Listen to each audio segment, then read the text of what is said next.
A pesar de que mi amor por el anime surgió muy temprano en mi vida, alrededor de los 5 años, y desde entonces fui fomentando el interés por la cultura japonesa, la verdad es que mi relación con la literatura japonesa fue bastante más tardía. Y para esto hubo dos motivos principales. El primero era que en ese entonces, más o menos 90, inicio del 2000, realmente no había tanta literatura japonesa. De seguro que sí la había, sí había algunos libros dando vuelta. Creo que ya en el 2000 ya estaba apareciendo Yukio Mishima en las librerías, pero sin duda no había el auge que existe hoy en día, ni había la cantidad de libros ni de información que hoy en día tenemos, al menos aquí en Chile, con respecto a la literatura japonesa. Por lo tanto, me era muy difícil acceder a estas obras o siquiera entender o conocer un poco de ellas y por dónde partir. El segundo motivo es que mi primera experiencia con la literatura japonesa fue realmente mala. Cuando yo estaba en mi primer año de literatura, en la carrera de literatura, en el curso de narrativa contemporánea, como parte de la clase, nos hicieron leer el cuento Rashomon de Ryunosuke Akutagawa. Fue mi primera experiencia con la literatura japonesa y fue realmente mala. ¿Por qué? Porque me quedé con la impresión de que el cuento no entregaba nada, de que no pasaba absolutamente nada, de que no había nada de acción ni de conflicto y que ni siquiera me transmitía algún tipo de emoción o algún sentimiento en particular. Es decir, me pareció una obra vacía. Me tomó bastantes años releer el cuento y obviamente aprender sobre cultura y literatura japonesa para saber que es todo lo contrario. Este cuento me parece uno de los más importantes y más relevantes a la hora de entender el estilo principal de la literatura japonesa contemporánea y que va a tener elementos que sin duda se van a repetir a lo largo del tiempo desde entonces. En este video no quiero hacerte una reseña ni una sinopsis, no quiero leerte el cuento ni decirte de qué va, aunque sí van a haber un poquito de spoilers implícitos sin duda alguna, sino que quiero dedicarme a dos aspectos o puntos que me parecen particularmente importantes de este cuento. El primero es su tema, de qué trata, y el segundo es su forma narrativa, es decir, cómo está contado, cómo expresa este cuento lo que quiere tratar. Y para ello, lo primero que vamos a hacer es hablar de Rashomon, que es Rashomon, que está en el título, ¿no es cierto? Rashomon fue el nombre que recibió una de las grandes puertas que se ubicaban en la ciudad de Kioto hace muchísimos siglos atrás, en la era Heian. La era Heian es algo que seguramente voy a nombrar a lo largo de todo el video. Fue una era de Japón, una de las más importantes, porque en ella se sentaron las bases de lo que se podría entender como la estética tradicional japonesa. Fue en esa era donde se empezó a gestar, por ejemplo, la poesía, el tanka, que mucho más adelante derivaría en el haiku.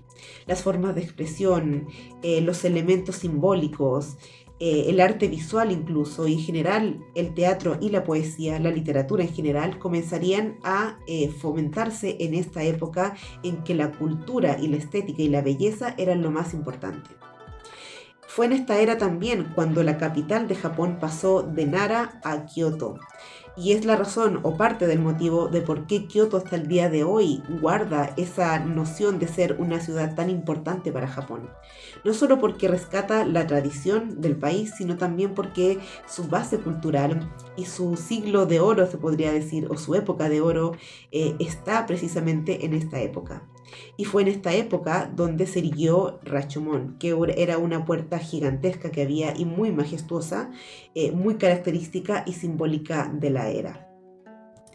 Para empezar a entrar en el cuento, quisiera destacar que lo primero que tenemos cuando empezamos a leer es una descripción bastante amplia de Rashomon.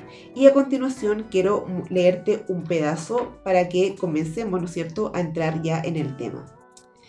Voy a leer una de las primeras descripciones que tenemos al inicio del cuento sobre Rashomon. Dice así: en los últimos 2 o 3 años, la ciudad de Kioto había sufrido una larga serie de calamidades.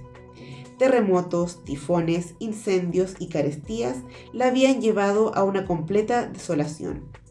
Dicen los antiguos textos que la gente llegó a destruir las imágenes budistas y otros objetos de culto, y esos trozos de madera laqueada y adornada con hojas de oro y plata se vendían en las calles como leña.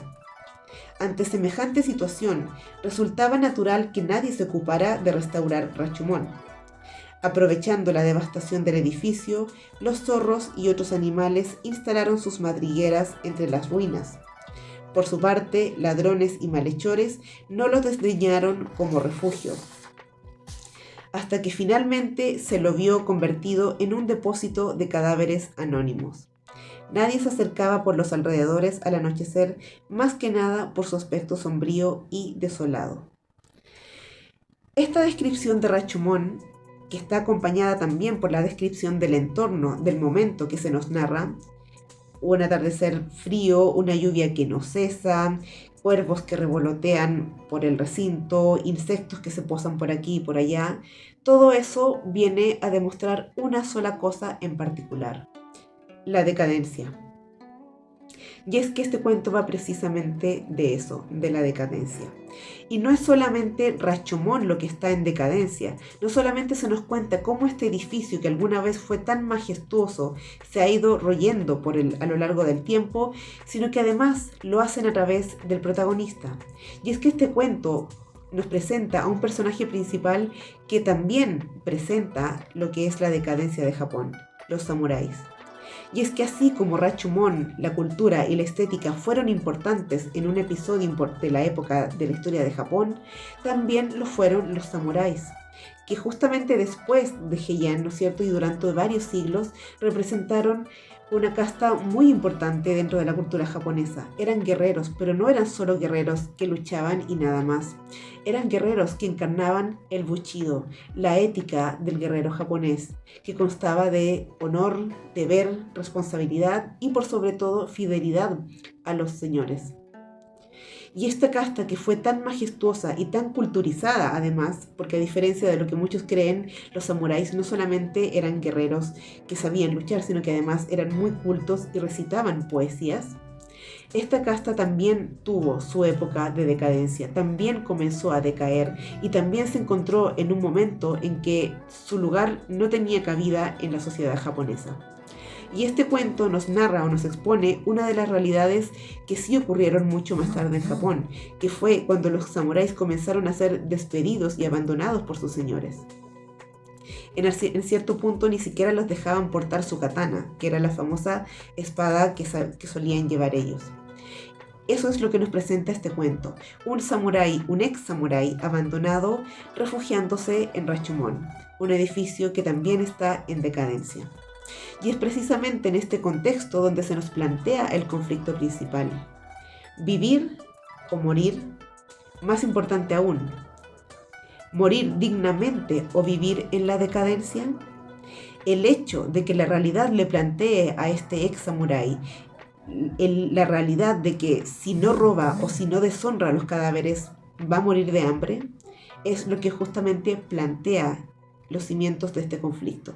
Ese es precisamente el conflicto. Y como pueden verlo, es un conflicto que es absolutamente interno.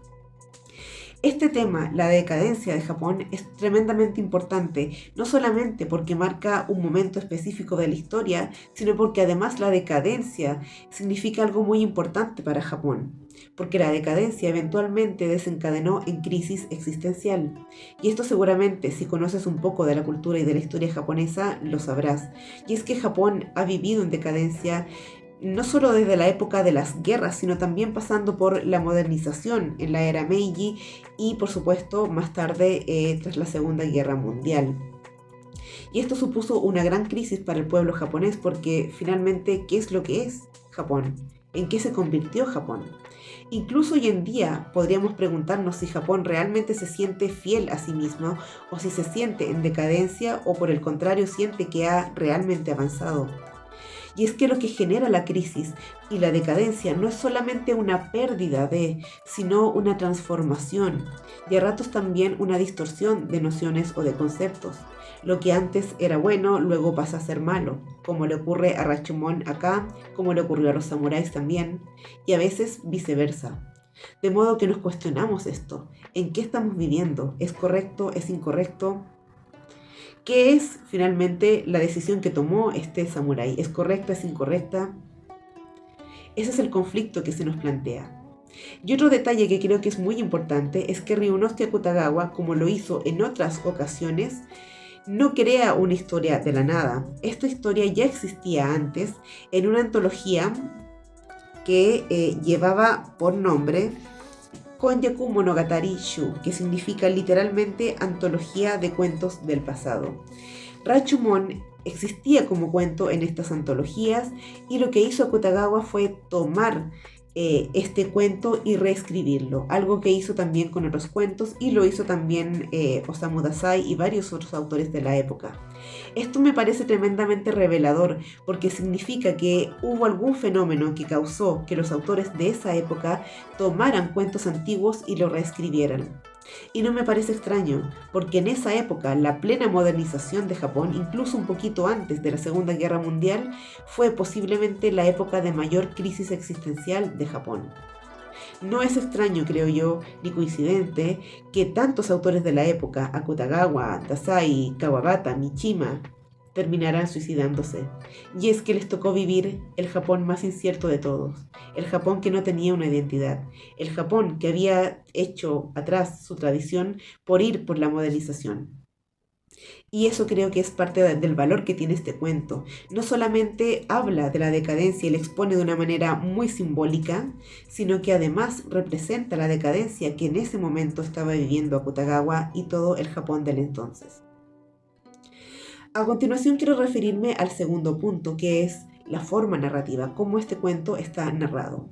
Si has leído literatura japonesa contemporánea o moderna, seguramente te habrás topado con el fenómeno particular de que esta literatura parece que no expresa demasiado o parece que no ocurre mucho en ella. Y eso fue precisamente también lo que me ocurrió al leer este cuento. Y hay algo que es clave para entender esto, es que el conflicto es interno. Hay personas que van a decir que el conflicto no existe en la literatura japonesa y eso no es del todo cierto. De hecho, existe una técnica narrativa japonesa que define o expresa su forma de narrar, que no la vamos a abordar en este video. Pero sí quiero referirme en particular a esta tendencia que tiene esta literatura a tener un conflicto que es más bien interno. Y aquí me refiero con que es interno, a que lo que ocurre por dentro más que por fuera. Y es todo lo que acabo de decirles, ¿no? El conflicto es un conflicto de decisiones. Está la decadencia, está el honor de por medio, pero todo esto ocurre internamente. Esto se debe a algo muy particular. Y es que en el año 1800 aproximadamente, cuando Japón abrió sus fronteras y empezó a relacionarse principalmente con Europa, empezaron a llegar las literaturas de Occidente a Japón, ¿no? Y entre ellas la que más pegó fue la novela. Pero sucede que la novela es un género intrínsecamente occidental, no es propio de Japón. Y en esta adaptación que tuvo a la cultura japonesa, se creó en Japón un género que se llamó Watashi Shosetsu, que significa literalmente la novela del yo. Una suerte de género, casi novela se podría decir, en la que un narrador en primera persona narra más que acontecimientos, más que grandes viajes o logros, impresiones internas, personales. Muchas veces contrastes entre el yo con respecto al mundo externo. Esto no es tan extraño ni tan difícil de asimilar, puesto que ya desde la poesía existe en la literatura japonesa este deseo de expresar lo interno en relación con el exterior. Y lo que hace este género en esa época fue justamente tomar un punto de vista extremadamente personal para narrar impresiones que contrastan al yo con el resto del mundo. Y a pesar de que Ryunosuke Akutagawa curiosamente fue uno de los que más se opuso a este género, puesto que desconfiaba de esta visión tan subjetiva, ni él pudo escaparse de esto, puesto que su personaje lo que hace en este cuento es precisamente tener un conflicto netamente interno. Si se fijan, lo que ocurre no es falta de acción. Si hay acción, si ocurren cosas, si hay acontecimientos sucediendo, pero son mínimos, son actos pequeños, son decisiones pequeños. No son grandes historias, no son grandes viajes, no son grandes logros. Nada cambia en el mundo externo y nada cambia tanto en el mundo físico o externo del personaje. Lo que ocurre es un cambio interno. Lo que ocurre es una toma de decisión que cambia, ¿no es cierto?, la perspectiva interna que tiene el personaje. sus decisiones, sus prioridades, sus valores, qué es lo que voy a decidir. Y algo que es muy curioso y muy interesante es que, como van a ver al leer el cuento, o ya sabrán si lo habrán leído, es que el personaje cambia de opinión, al menos creo que 3 veces a lo largo del cuento. Y eso es precisamente su magia, que lo que ocurre va ocurriendo por dentro. Esta técnica o esta forma de narrar es propia de la literatura de entonces, la primera literatura moderna japonesa podríamos decirlo, y es lo que caracteriza a una obra, por ejemplo, como Kokoro de Natsume Soseki, y es lo que va a caracterizar también a obras como la de Junichiro Tanizaki, Osamu Dazai y el propio Yasunari Kawabata también.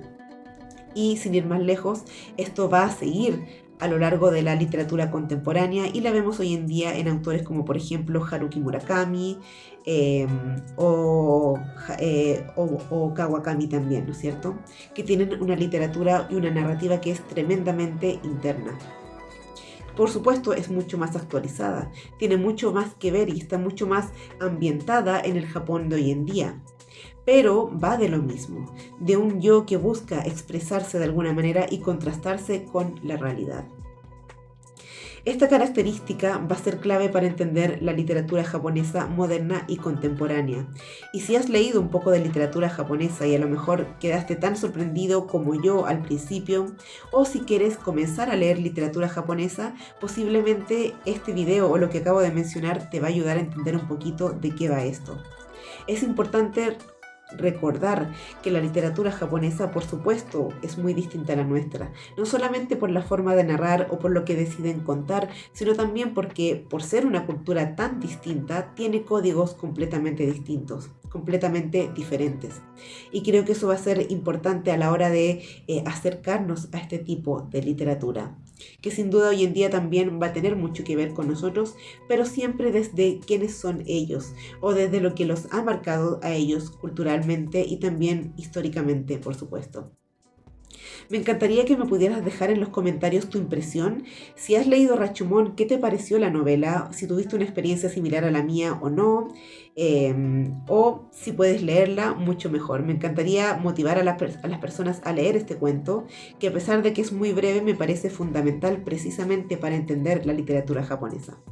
Finalmente, si hay alguna obra que te gustaría de la que hablara, que leyera, que comentara, por favor también házmelo saber. Me encantaría hacer más videos sobre literatura japonesa, así que si quieres dejarme recomendaciones, te invito a que lo hagas en los comentarios y te invito a estar pendiente al canal porque voy a estar subiendo videos próximamente también. Si te gustó el video, ojalá puedas dejar tu like, tu comentario y nos vemos en un próximo video. Matane.